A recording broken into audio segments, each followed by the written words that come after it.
सदियों पहले एक सरजमीन थी जिसे एलोरियान कहा जाता था। यहाँ बहादुरी को सबसे बड़ा खजाना समझा जाता था।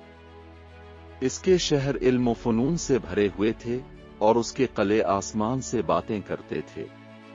मगर जब हुक्मरानों के दिलों में हिर्स और लालच ने जगह बनाई तो ये सरजमीन अंधेरों की नजर हो गई।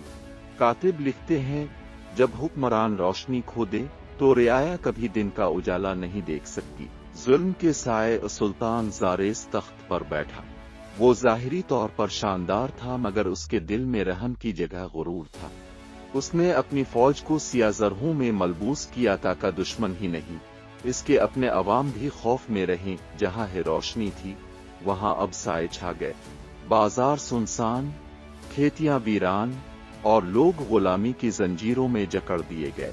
मुजाहमत की सरगोशियां और पहाड़ों के दामन में, जहां जुल्म की फौजें अभी पूरी तरह ना पहुंच सकें, कुछ कबीले जमा हुए। इनमें पुराने दुश्मन भी थे मगर दर्द ने उन्हें करीब कर दिया। एक बूढ़े दरवेश ने कहा, अंधेरा जितना गहरा हो रोशनी इतनी ही करीब होती है। आओ अल्फाज उनके दिलों में बगावत की पहली चिंगारी बन गए। पहला इत्तेहाद, लोहे के सरदार एक गार में जमा हुए। दुश्मनियों के बावजूद सब एक दायरे में बैठे।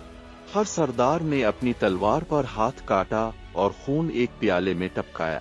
फिर सब ने मिलकर कहा, हमारा खून मुख्तलिफ है मगर हमारा मकसद एक है।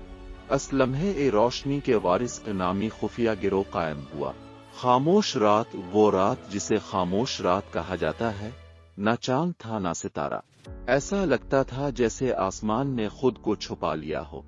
मगर गार के दहाने पर अचानक एक रोशनी नमूदार हुई। कुछ ने कहा वो महज मशल की झलक थी, कुछ ने कहा यह गैब की निशानी थी।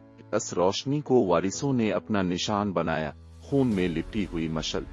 अंधेरों की साजिश। सुल्तान ज़ारेस के जासूसों ने यह खबर पहुंचाई कि पहाड़ों में बगावत जन्म ले रही है। ज़ारेस कहकहा मार कर बोला, अंधेरे के गुलाम कभी रोशनी को शिकस्त नहीं दे सकते।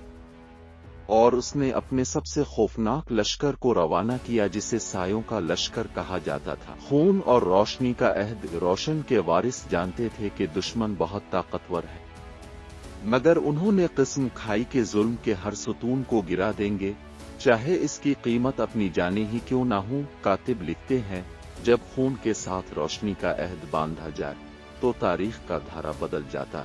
सायों की पहली जंग। पहाड़ों की वादी में पहली बार वारिसों और सायों के लश्कर का टकराव हुआ।